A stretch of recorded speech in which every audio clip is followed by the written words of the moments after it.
Yes, you see how slow I did that?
7 when you're ready. Good evening. The time is now 7:02, and I'd like to call the Beloit City Council meeting to order at this time. Can we have a roll call? There are 5 counselors present, with Blakely and Forbeck absent. Thank you. Item 2 is Pledge of Allegiance. All stand, please. Pledge allegiance to the flag of the United States of America and to the republic for which it stands, one nation, under God, indivisible, with liberty and justice for all. Item 3, special orders of the day and announcements. Item 3A, please. We have a proclamation declaring May 20th through the 26th, 2018 as Emergency Medical Services Week. Vice President Duncan.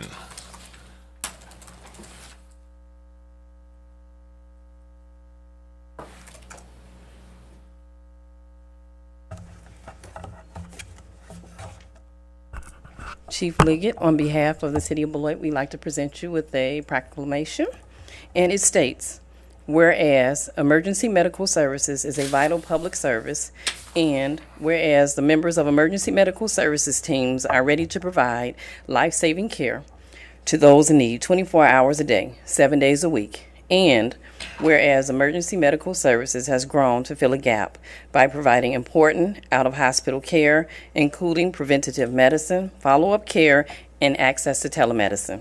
And whereas the emergency medical services system consists of first responders, emergency medical technicians, paramedics, emergency medical dispatchers, firefighters, police officers, educators, administrators, pre-hospital nurses, emergency nurses, emergency physicians, trained members of the public, and other out-of-hospital medical care providers.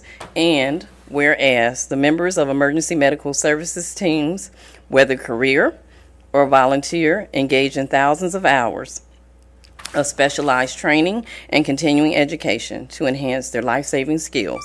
And whereas it is appropriate to recognize the value and the accomplishments of emergency medical services providers by designating Emergency Medical Services Week.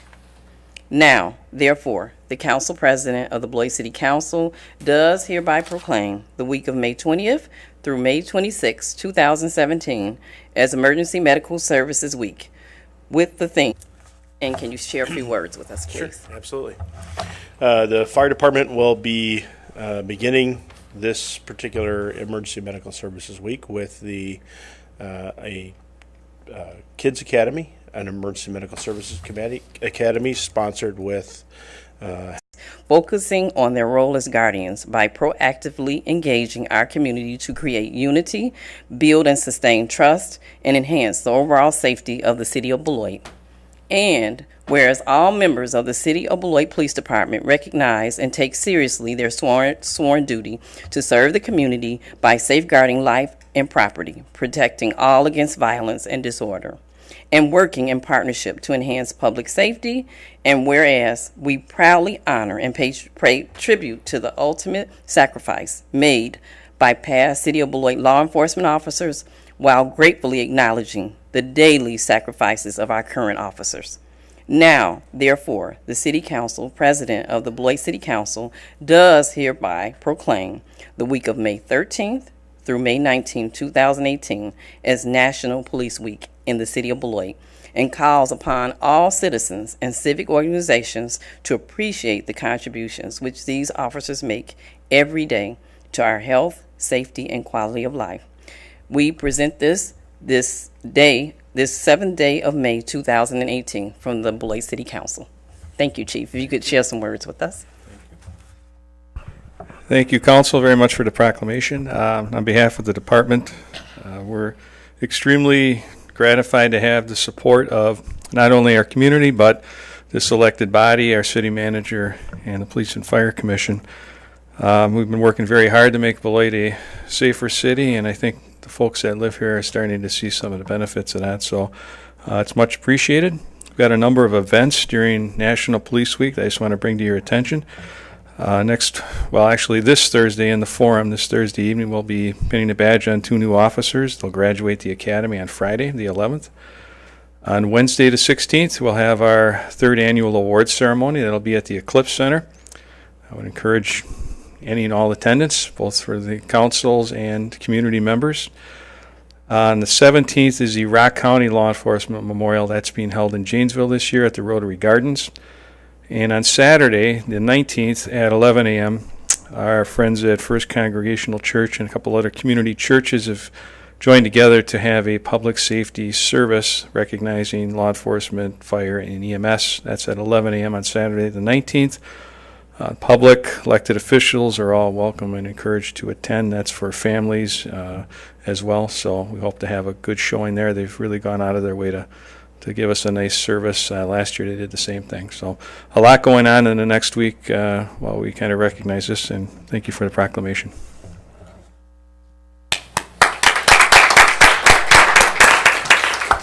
I just want to say thank you again, Chief, for your service and also for the service of the other police officers. We appreciate that. And before we go to 3C, I would just like to make a couple comments about 3A and 3B. I think throughout the years, and especially this year, with the use of Facebook and everything, we're seeing a lot more compliments to our safety departments, fire and police, and other departments as well, of how the community appreciates them getting out to know the individuals in the community. So I wanted to pause and thank them for that.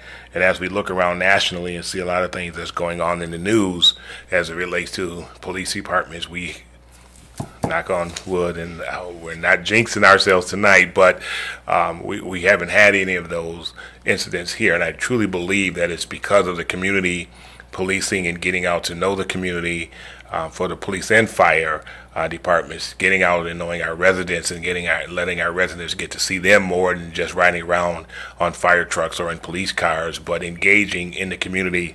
And I truly believe that that is one of the reasons why we don't have a lot of the issues that other cities are having. So I wanted to commend the two chiefs and their staff. So if you could let your staff know that we greatly appreciate what they do in each and every day, definitely for all city employees. But as we look at recognizing these two organizations and along with Public Works as well, that I wanted to just pause and on behalf of the council say we greatly appreciate not experiencing what other communities are experiencing right now. Item 3C, please.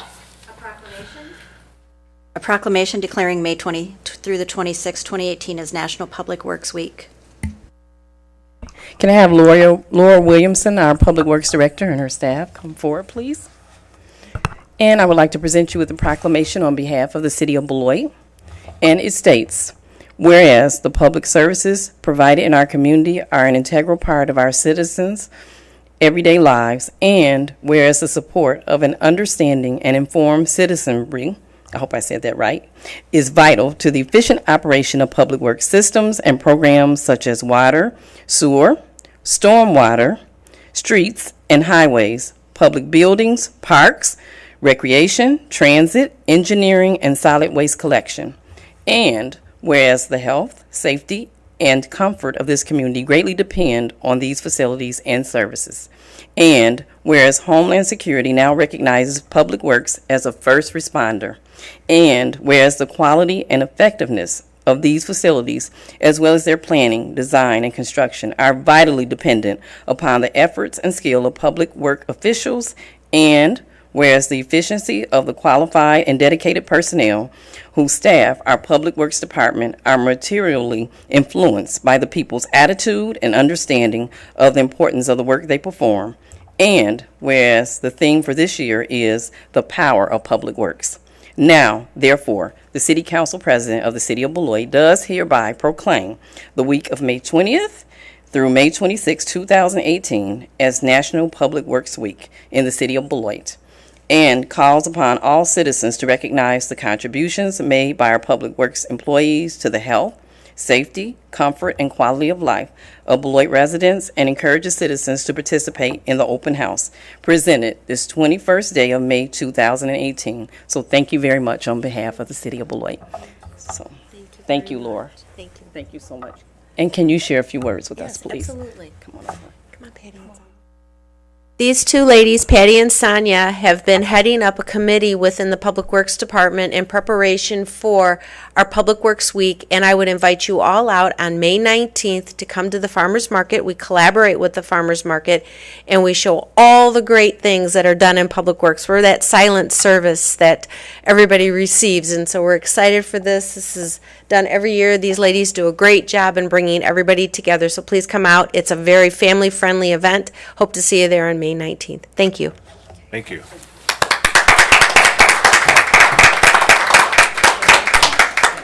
Thank you very much. Thank you so much. Hugs everywhere, hugs.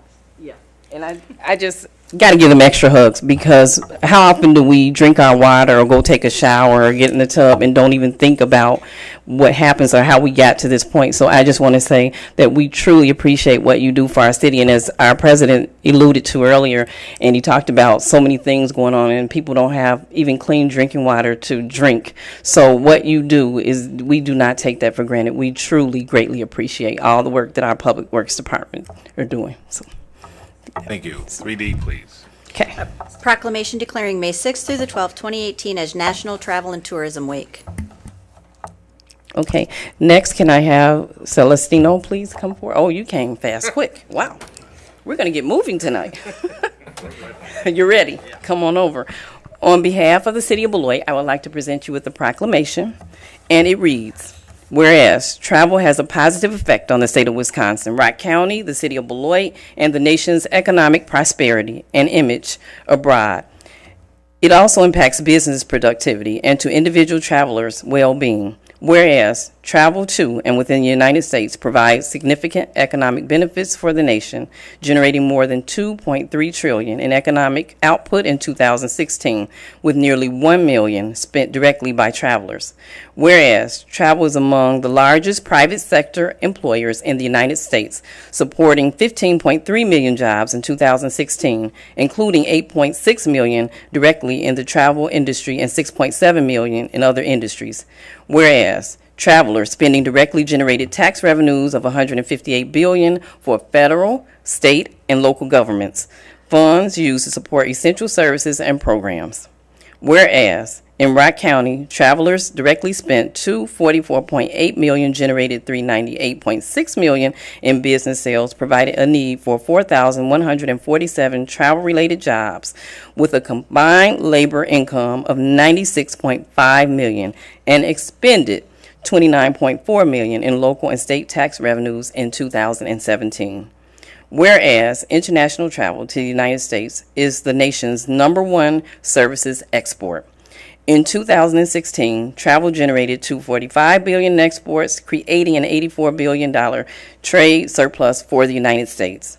Whereas meetings, events, and incentive travel are core business functions that help companies strengthen business performance, educate employees and customers, and reward business accomplishments, which in turn boosts the United States economy. In 2016, domestic and international business travelers spent $307.2 billion, whereas leisure travel, which accounts for more than 3/4 of all trips taken in the United States, spurs countless benefits to travelers: health and wellness, creativity, cultural awareness, education, happiness, productivity, and relationships. Whereas travel is a pillar of economic growth, creating jobs at a faster rate than other sectors. Now, therefore, the City Council President of the Beloit City Council does hereby proclaim May 6th through the 12th as National Travel and Tourism Week in the City of Beloit, and urges the citizens of Beloit to join in this special observance celebrating the work of Visit Beloit and of the travel industry in our community, presented on the 7th day of May 2018 from our Beloit City Council. Thank you very much. Thank you.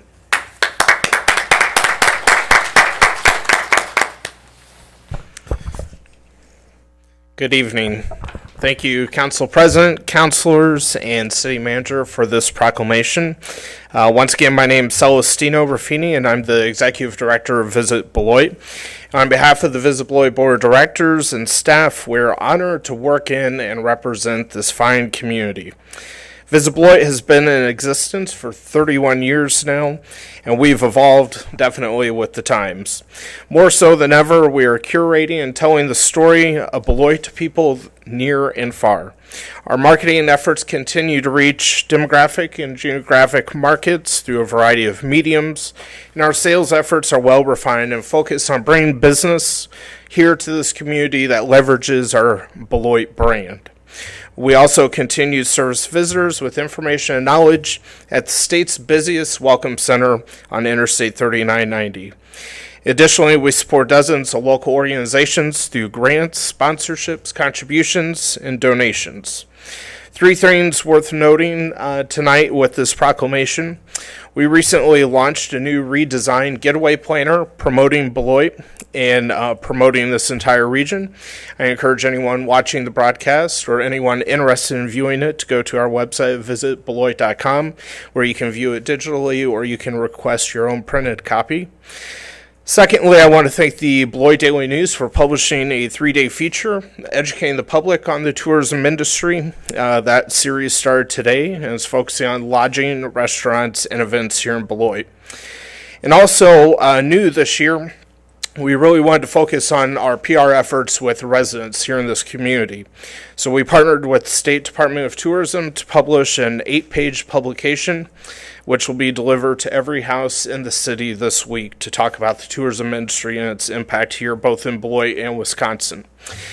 And finally, we look forward to inviting all of you to our renovated offices back at 500 Public this summer and appreciate your continued support of the travel and tourism industry. Thank you again for this important proclamation and acknowledgement.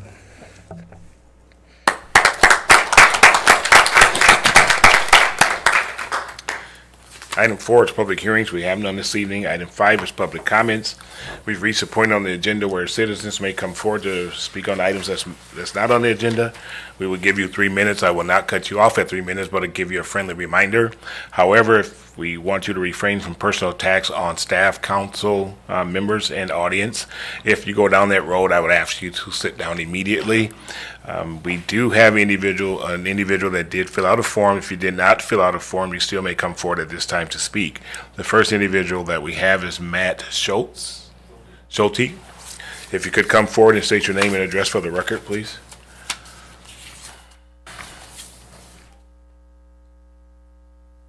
Hi, my name is Matt Schulte. I'm at 6111 State Line Road in South Beloit.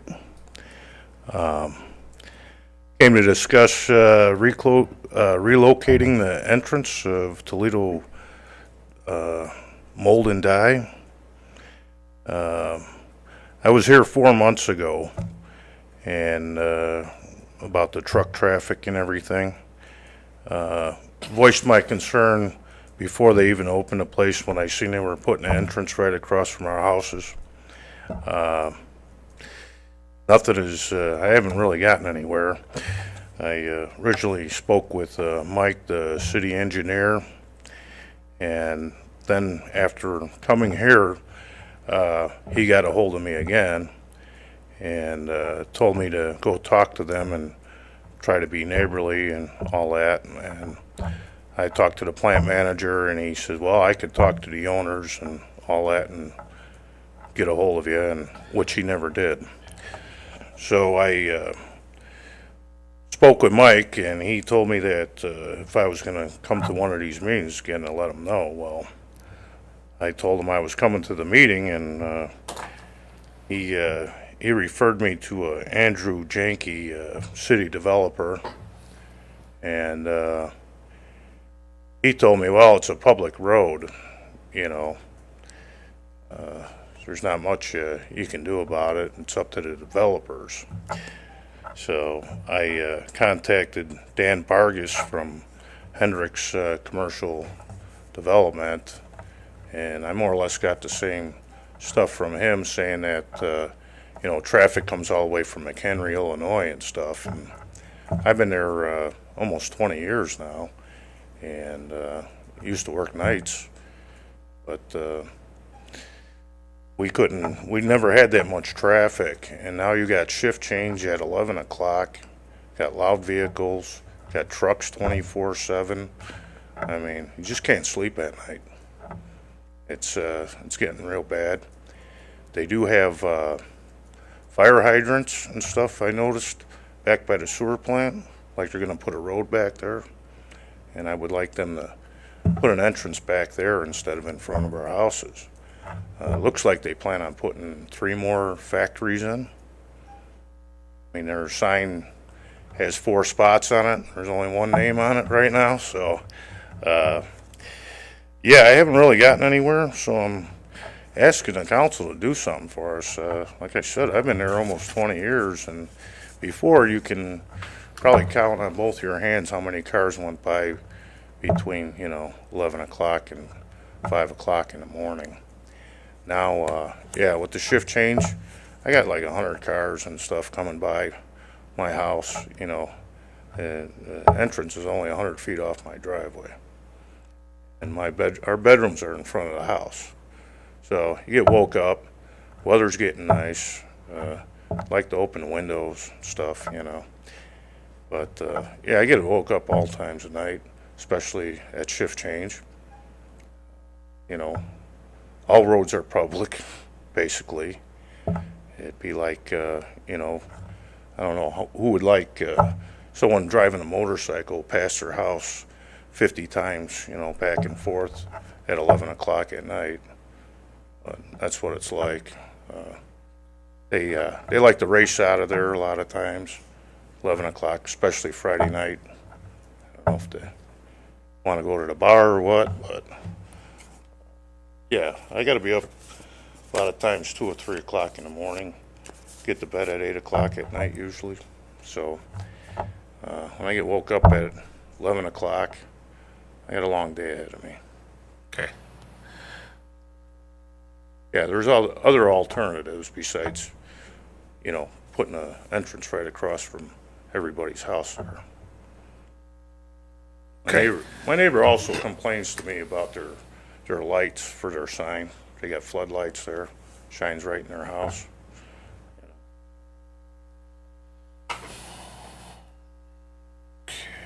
But,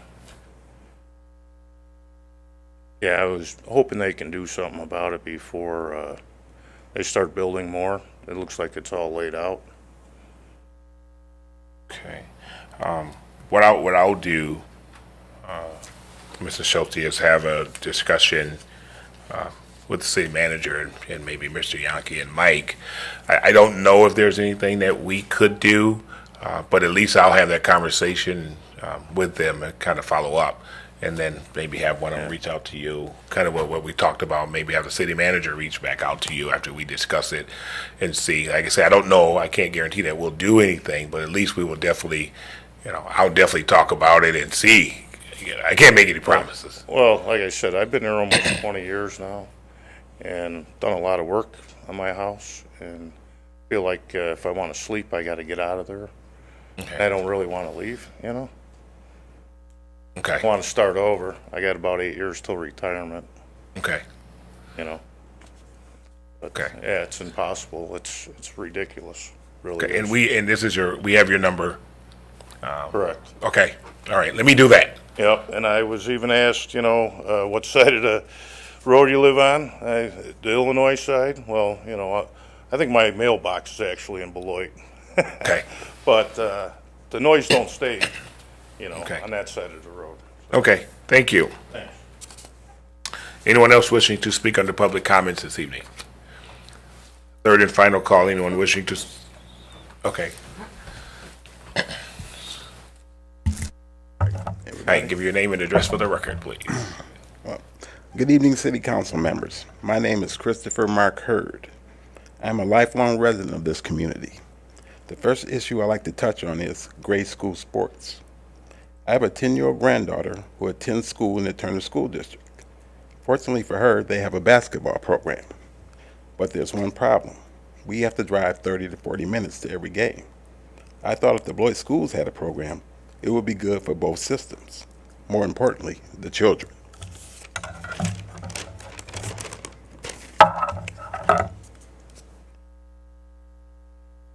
My second issue is mindfulness training in the schools.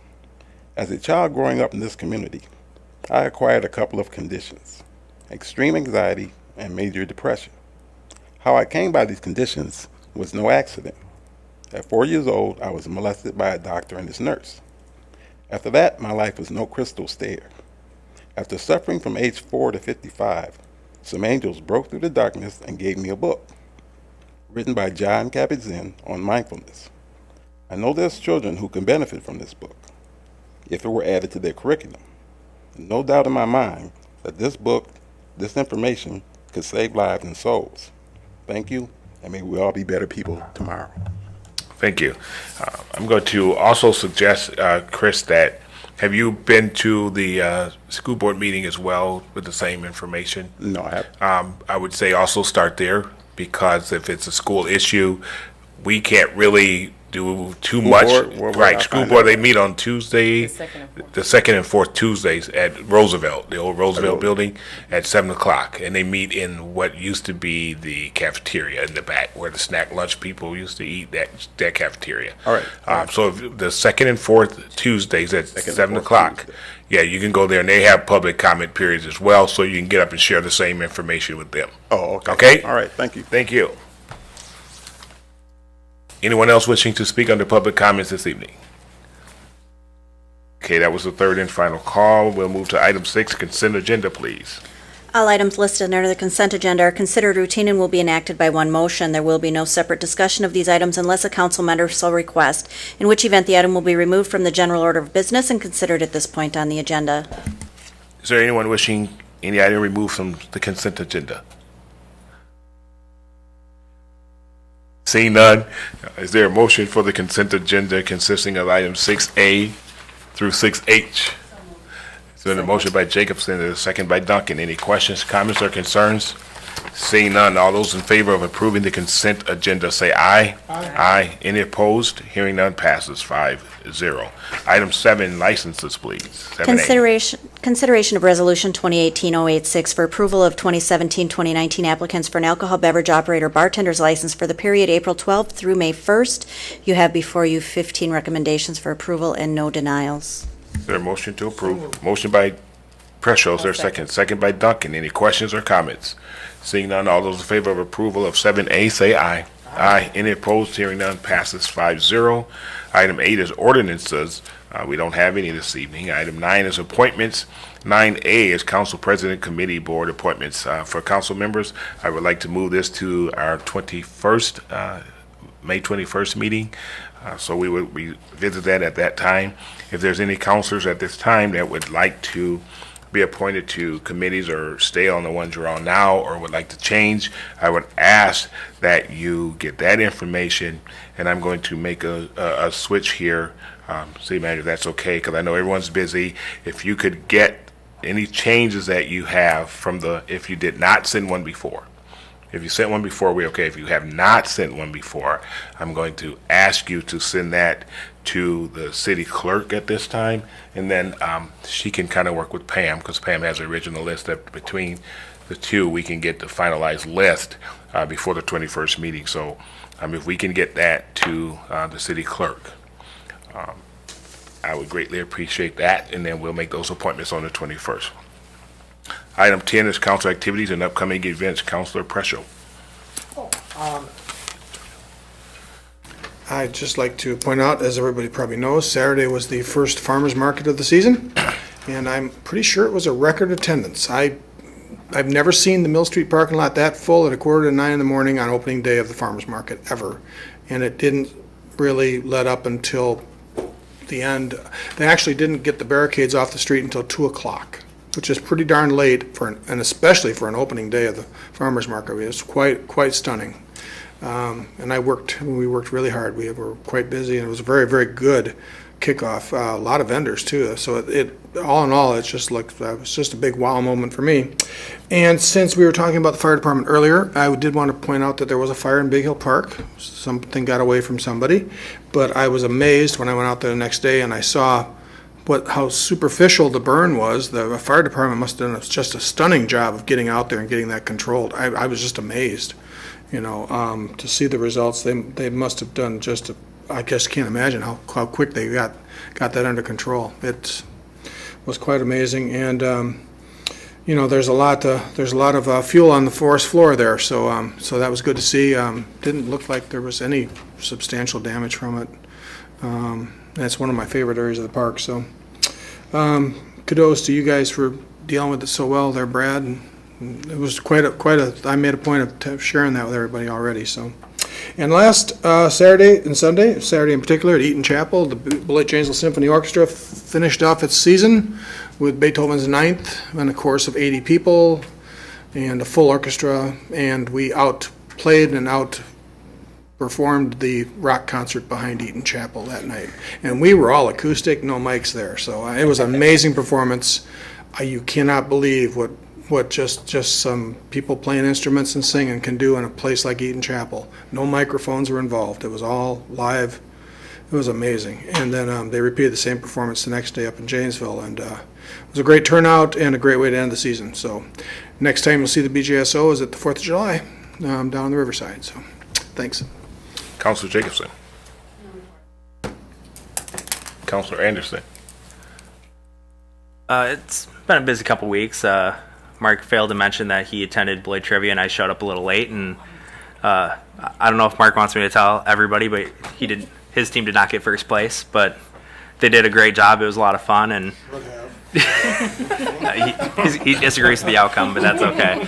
But that was a lot of fun. I hope they do that again. It wasn't really obscure trivia like I thought it was going to be. A lot of it was general Beloit knowledge, so it was pretty fun to go out and do that at the Rock. I've also been speaking at some public schools. I spoke at Whitewater, and then I spoke at Beloit Memorial, it's always fun to go back to my high school, and the high school students had opinions on the city, and it wasn't too different than what you'd expect from the general population. They like the shopping, they like what we have in the city, but they also made suggestions for improvements. But it was good to see them being engaged and wanting to get involved. Another thing I attended was the Arbor Day celebration. It was 2 weeks ago, I feel. It feels like it's been a while, a week, 2 weeks. Time's going so slow lately. but Almost week, huh? Next week, yes. I'm having Orleans. But we finished that off by planting a tree. Laura was at it. So was Nancy, Regina, and Lori Luther. So that was a lot of fun. We got to have some high school kids attend, and they seemed to enjoy that. I think it's probably mostly because they got to get out of school a little bit, but we'll pretend it was because of the trees. But that's all I have. So with that, thank you. Vice President Duncan. Just wrote a few notes here. I had an opportunity to attend a focus group at the School District of Beloit for our new superintendent. That's important to our entire community and also our children. And then I also went to the Rock County breakfast along with our city manager, and also participated in the health fair at see which school. I think that was at Aldridge School. And there was our city staff was there. There was a police officer and also some firefighters there. So that was good to see that we had city representation. It's always good when they're out in the community and talking with people and building those relationships. That's important. And also I had an opportunity to read the proclamation and be a part of two ceremonies. One was the one down at the lagoon at the park, and it was the Stand Against Racism with the YMCA. And so I want to thank Angela Moore and her staff for the wonderful job that they did. And then there was some students that spoke from their heart about some of the things they had experienced and how they would stand up against racism, and they would speak out when they saw something was going on, it was not right. So that was great to see. And then also I attended the Arbor Day celebration along with the counselors and the city manager and our city staff, so that was wonderful. We don't even think about the trees either. You drive by, but they do a lot for us. They provide materials to us, and they also make our environment a lot safer and better here in the city of Beloit. So those are things just to keep in mind. So when you see a tree or see that tree that we planted over by Lagoon, thumbs up. So we ought to really appreciate the trees. And also I want to mention, there was a letter, I saw it on your Facebook too, Clinton, about the student that wrote. I think he's going to, you got to go check it out, but I think he's going to be someone really, he's already special, but he's going to do great things in the future. I can't explain exactly what it said because I read it toward the end of the day, but I thought, you know what, it's so good to get the students and the younger kids really involved and caring about government and caring about their environment and what happens in our city, because that's just the start and they'll be needed. And on that note, speaking of needing voices in the community, we have our appointment review committee that met, and we have some vacancies. So if you want to also join those efforts and roll your sleeves up and join us, please do. Just take a minute, go on the website, and if you need information, it's right there for you to let you know the vacancies that we have. So thank you very much. Thank you. And then I would like to remind the public of a public meeting this Wednesday at 5:30 p.m. at the high school in the cafeteria. It's going to be in regards to the closing down of 4th Street in front of the high school. There's been a lot of conversation around this. We talked about it before in the past. It's coming up again. We did have a presentation last week, so we're going to get the public's input. It's going to be an informational meeting. I think you're going to learn a lot when you come to this meeting, but this is an opportunity for the public to kind of give us your opinion on what you think and kind of weigh in. One thing that the city council and school board members really push at our meeting is to make sure that we get citizens' input before they wake up one morning and it's a done deal. So we want the public to please come out and be a part of this conversation. So we have some ideas that we want to do, and we want you to come out and be part of it. And then with that, I want to call on the city manager. She has a few comments as well. Thank you. I just recognize that this is likely the last city council meeting that the city manager's intern, Jack Johnson, will be attending. He's a senior at UW-Whitewater. He is graduating, and he has been accepted to the University Wisconsin-Milwaukee's Master of Public Administration program. Very proud of him. And as you all know, certainly in your service as elected officials, but I certainly believe that public service, either through the professional route, through an elected route, it's an honorable way to serve. And I am incredibly proud that there are young people that are still interested in pursuing this line of work, and that are dedicated to putting in the hours to gain the experience moving forward. So we will miss having him in our office. This is his last week with us. It's been a quick semester, but wanted to recognize and thank him and congratulate him publicly. We're really happy for you. Thank you. Item 12, reports from boards and city officers. 12A, please. Consideration of resolution authorizing the submittal of a grant application to the Wisconsin Department of Natural Resources to assist in funding the Powerhouse Riverwalk. Director Williamson and City Manager Luther. Thank you. So the Powerhouse Riverwalk and Trail Project was recently bid by the Wisconsin Department of Transportation, and based on those bids, it appears that the TAP grant that the city previously received will not be sufficient to wholly fund that project. So we have been working feverishly with our partner at Beloit College to look at what other financing opportunities may be available to us. The Department of Natural Resources has a number of grants that we believe we would qualify for, and the resolution attached would give us the authority to pursue those grants. There was a May 1st deadline. We had multiple conference calls with DNR staff to assure that with a May 7th meeting, the draft that was unexecuted that we submitted, contingent upon approval this evening, would be allowed to be considered during this grant process. So the current gap, based on the recent bids, was over $1 million. Obviously not a small gap. We are pursuing every avenue we can think of to try and keep this project alive. So with this grant application, we have the opportunity to pursue these additional funds. Any additional match that might be required of the city would be contingent upon future approval through our capital improvement project process going into 2019. I'd be happy to answer any questions, as would Director Williamson. Is there a motion to approve? So moved. Motion by Preschel. Is there a second? Second by Jacobson. Any questions or comments? I do have one.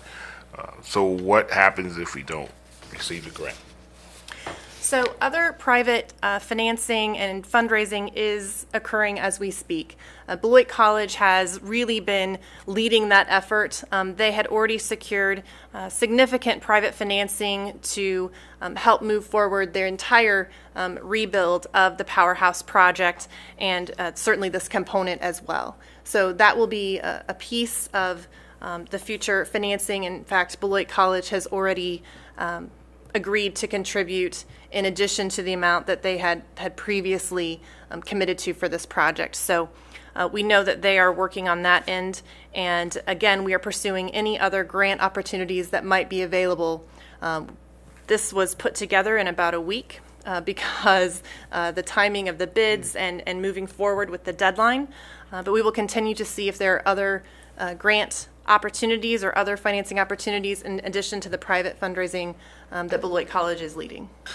And the match, you said something about if there's a match from the city, what? So what I was saying is that if there are any additional any additional local match dollars outside of what the city has already contributed to this project or committed to this project, that would come back to the council for a future decision point. So you are not at this point in time obligating the council to any future dollars. One of the grants in particular would use the existing TAP grant as local match. That would be ideal for us for a number of reasons. And we already have significant match dollars already available. So I just wanted to be clear that we are not requiring any additional commitment at this point in time over what has already been approved in the budget process. Okay, so my additional question, and maybe we can't answer it now, is you said any additional funding at this time or in the future, if we see in the future where we need to, the city will need to kick in some extra funding. I guess my question is, where would that come from, and would the city be forfeiting any projects that we already have on the table to fund this project? Right. So we don't know what, if any, additional grant funds we will receive. Okay. If in the future we do have new grant dollars that are being awarded, and if additional local match was needed outside of the commitment that Beloit College has already stated that they're prepared to bring forward, then we would consider that the appropriate time would be during the adoption of the 2019, preparation and adoption of the 2019 capital improvement plan.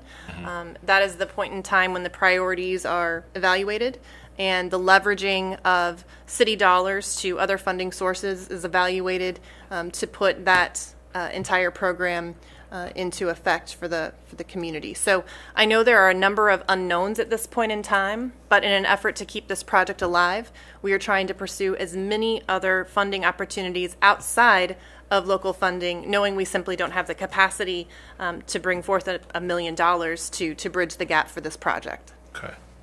Councilor Jacobson. Yeah, thank you, and thank you to staff who worked with the DNR to keep this project alive. As we know, without this grant, it's not going to happen. Also, I am somewhat optimistic because this is a public-private partnership, so things sometimes come up in the future when a city is working on a unique project such as one like this. Also, I think in the meeting, Lori, could you talk about, I think it was mentioned that engineering may look at the scope of the project to see if, because bids came in over budget, that perhaps we scale back the project to be more affordable. Absolutely. So once the bids are formally rejected, and that would be through the Department of Transportation because they let the project, we would be reevaluating the engineering. The south approach for the trail connection, we believe could be taken out of the project. That approach would still need to be made at some point in time, but it isn't an essential function of the project. So we think there could be some cost savings to that, and certainly looking at any other opportunities to re-engineer the project. We worked with the state Department of Transportation, with the low bidder, to see if there were any ways in which the current bid could be reduced, and we simply were not able to do that at this point in time. But before the project is rebid, there may be other opportunities, and we will certainly pursue them. I guess along that line, and then I'll get to Vice President Duncan and then Councilor Preschel, but the miss, how was that? How did we miss by so? So the scope of this project has changed since the TAP grant was originally pursued, which was a number of years ago. But I think all communities right now are seeing historic highs in our bids. The uncertainty about steel pricing is very difficult. We have a major highway project underway, so contractors in general are in very high demand. And we also have a project that requires a significant portion of the work to be done off of barges. And there are only so many companies that are approved with the state of Wisconsin that are capable of doing that work. And so a number of factors came into play, and I don't think anyone anticipated this large of a difference. But this hasn't been a state-led project. And so there are many limitations to what we have been able to do as staff in order to manage that, and I don't mean to shift blame, but at the same time, there are a number of things that have simply been outside of our control. We have a number of recommendations for how this project should be rebid, and hopefully that will help us to bring down some of these costs.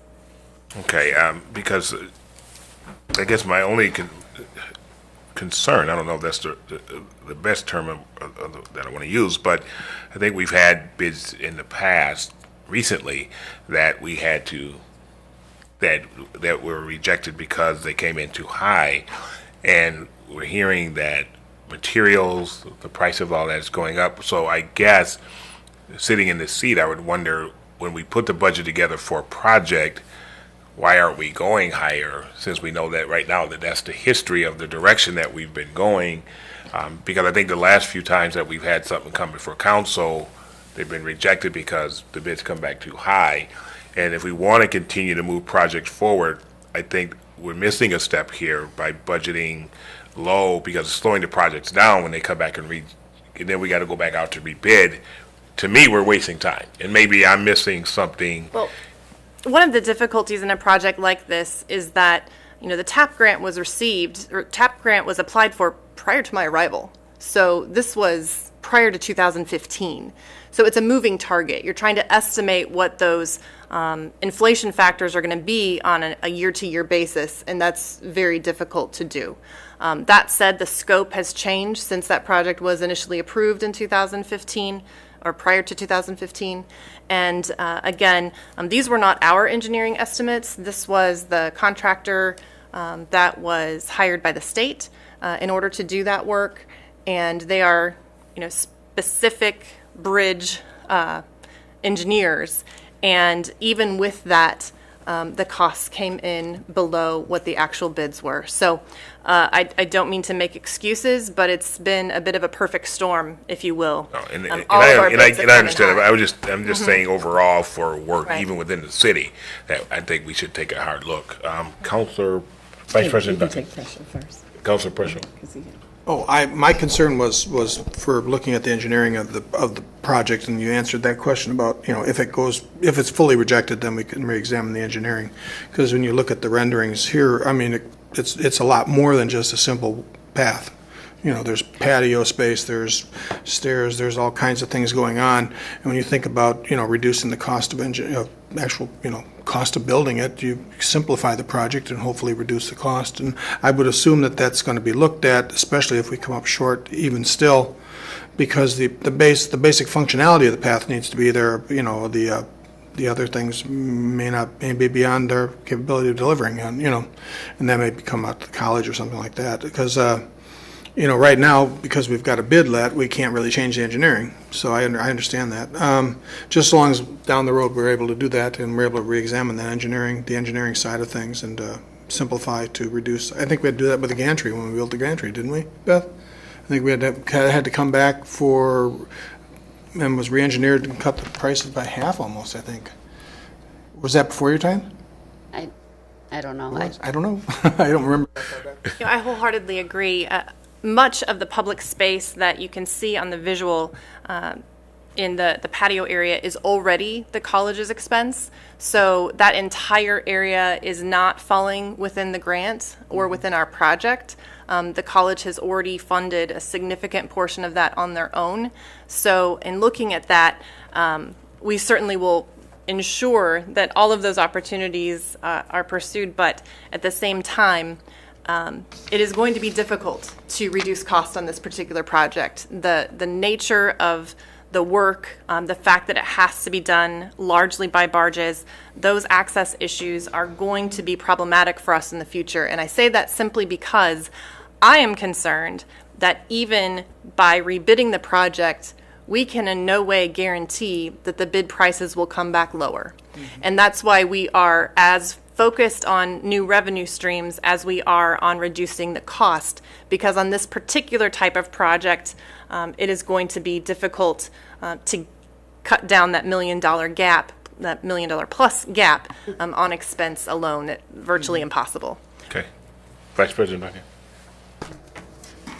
You're already on. Turn it back on. Oh, sorry. Yeah. You just turned it on. I don't Now know. you're on. Okay. I guess for me, it was concerning that we were over budget. However, earlier today, I did have a lengthy conversation with Eric, who's our finance director. And so, knowing that he's involved in the process too, I think helps. But I also want to thank the city staff for taking the initiative to seek out grants. It is concerning. We know that when grants run out, the money runs out. So that is concerning. But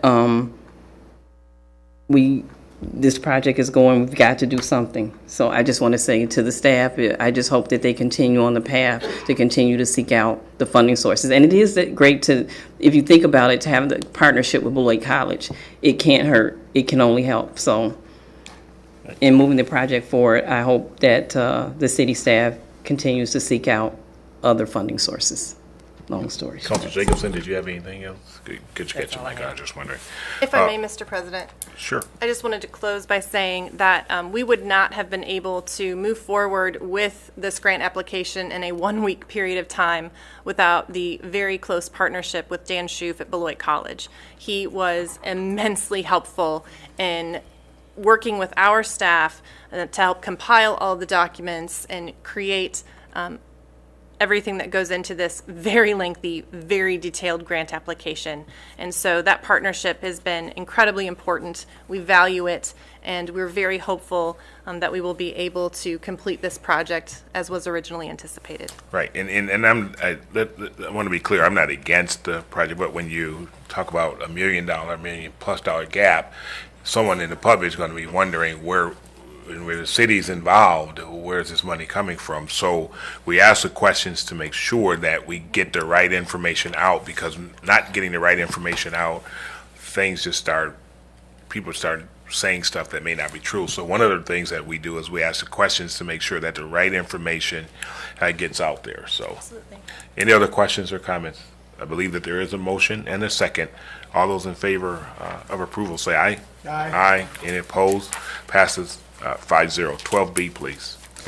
The City Council may adjourn into closed session pursuant to Section 1985 sub 1E Wisconsin statutes to deliberate or negotiate the purchasing of public properties, the investing of public funds, or conducting other specified public business whenever competitive or bargaining reasons require closed session, namely to discuss possible real estate transactions related to 936 2nd Street, 943 3rd Street, and 949 3rd Street.